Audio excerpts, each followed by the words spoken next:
ಓಂ ಶ್ರೀ ಸಾಯಿನಾಥಾಯ ನಮಃ. ಸಕಲ ಸಾಯಿ ಭಕ್ತರಿಗೆ ಶ್ರೀ ಸಾಯಿನಾಥರು ಆಯುಷ್ಯ, ಐಶ್ವರ್ಯ, ಆರೋಗ್ಯ, ನೆಮ್ಮದಿ, ಸಂಪತ್ತನ್ನು ನೀಡಲಿ ಎಂದು ಪ್ರಾರ್ಥಿಸುತ್ತಾ ಇಂದು ನಾವು ಸಾಯಿ ಸಚ್ಚರಿತೆಯ 4ನೇ ಅಧ್ಯಾಯವನ್ನು ಪಾರಾಯಣ ಮಾಡೋಣ. ಪವಾಡ ಪುರುಷ ಶ್ರೀ ಸಾಯಿ. ಓಂ ಶ್ರೀ ಗುರುಭ್ಯೋ ನಮಃ. ಮಹಾರಾಷ್ಟ್ರದ ಅಹಮದ್ ನಗರದ ಗೋದಾವರಿ ತೀರ ಪುಣ್ಯ ಭೂಮಿಯಾಗಿದೆ. ಶಿರಡಿ ಇಲ್ಲಿನ ಪವಿತ್ರ ಕ್ಷೇತ್ರವಾಗಿದೆ. ಹಿಂದೆ ಅನೇಕ ಮಹಾತ್ಮರು ಗೋದಾವರಿಯ ತೀರದಲ್ಲಿ ಅವತರಿಸಿದ್ದರು.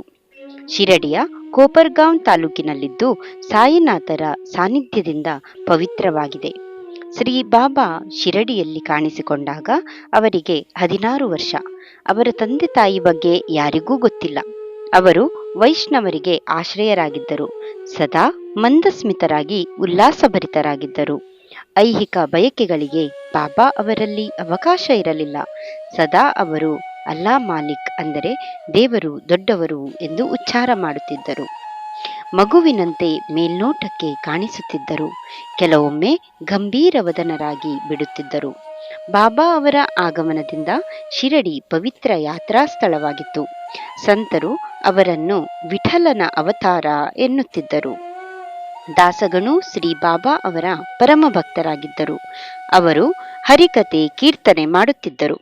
ಒಂದು ಬಾರಿ ಬಾಬಾ ದಾಸಗಣು ಅವರಿಗೆ 7 ದಿನ ನಿರಂತರವಾಗಿ ಕೀರ್ತನೆ ಮಾಡುವಂತೆ ಹೇಳಿದಾಗ, ವಿಠಲನ ದರ್ಶನವಾದರೆ ಮಾತ್ರ ಮಾಡುವೆ ಎಂದರು.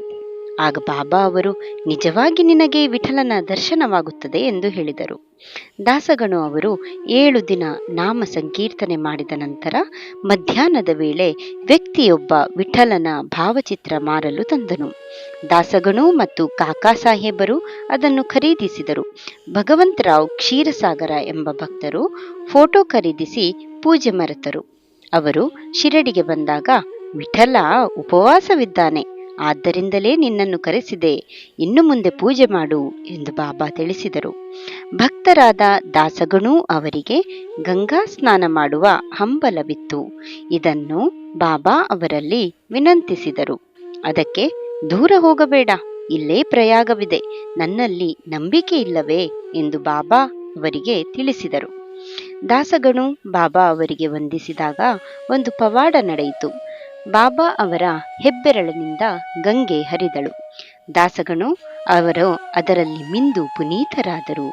ಬಾಬಾ ಅವರ ಜನನ, ಜಾತಿ, ಕುಲಗಳ ಬಗ್ಗೆ ಯಾರಿಗೂ ತಿಳಿದಿರಲಿಲ್ಲ. ಅವರು ದೈವೀ ರೂಪವೆಂದು ಎಲ್ಲರಿಗೂ ಕಾಣಿಸಿಕೊಂಡರು. ಬೇವಿನ ಮರದಡಿ ತೇಜಸ್ವಿ ಯುವಕನೊಬ್ಬ ಕಾಣಿಸಿಕೊಂಡಾಗ ಅರ್ಚಕ ಮಾಳಸಾಪತಿ ಯಾ ಸಾಯಿ ಎಂದರು. ಅಂದಿನಿಂದ ಅವರು ಸಾಯಿಬಾಬಾ ಆದರು. ಶ್ರೀ ಸಾಯಿಬಾಬಾ ಅವರು ವಾಸಿಸುತ್ತಿದ್ದ ಬೇವಿನ ಮರದ ಸುತ್ತಲೂ ಭಕ್ತರಾದ ಸಾಟೆ ಕಟ್ಟೆಯನ್ನು ನಿರ್ಮಿಸಿದ್ದರು. ಗುರುವಾರ, ಶುಕ್ರವಾರ ಮತ್ತು ಹುಣ್ಣಿಮೆಗಳಂದು ಧೂಪ ಹಾಕಿದರೆ ದುಷ್ಟಗ್ರಹ ಬಾಧೆ ನಿವಾರಣೆಯಾಗುತ್ತದೆ. ಶಿರಡಿಯಲ್ಲಿ ಭಕ್ತರಿಂದ ಸಾಟೆವಾಡ, ದೀಕ್ಷಿತವಾಡ, ಬೂಟಿವಾಡ ಎಂಬ 3 ಛತ್ರಗಳು ನಿರ್ಮಾಣವಾದವು. ಹಿಂದೆ ಸಾಯಿ ಅವರು ಈ ಸ್ಥಳದಲ್ಲಿ ಹೂತೋಟ ನಿರ್ಮಿಸಿದ್ದರು. ಶಿರಡಿ ಶ್ರೀ ಸಾಯಿನಾಥರ ಸಾನ್ನಿಧ್ಯದಿಂದ ದಿನದಿನಕ್ಕೆ ಅಭಿವೃದ್ಧಿ ಹೊಂದಿತು ಎಂಬಲ್ಲಿಗೆ ಶ್ರೀ ಸಾಯಿ ಸಚ್ಚರಿತೆಯ 4ನೇ ಅಧ್ಯಾಯ ಮುಗಿಯಿತು. ಓಂ ಶ್ರೀ ಸಾಯಿನಾಥಾಯ ನಮಃ.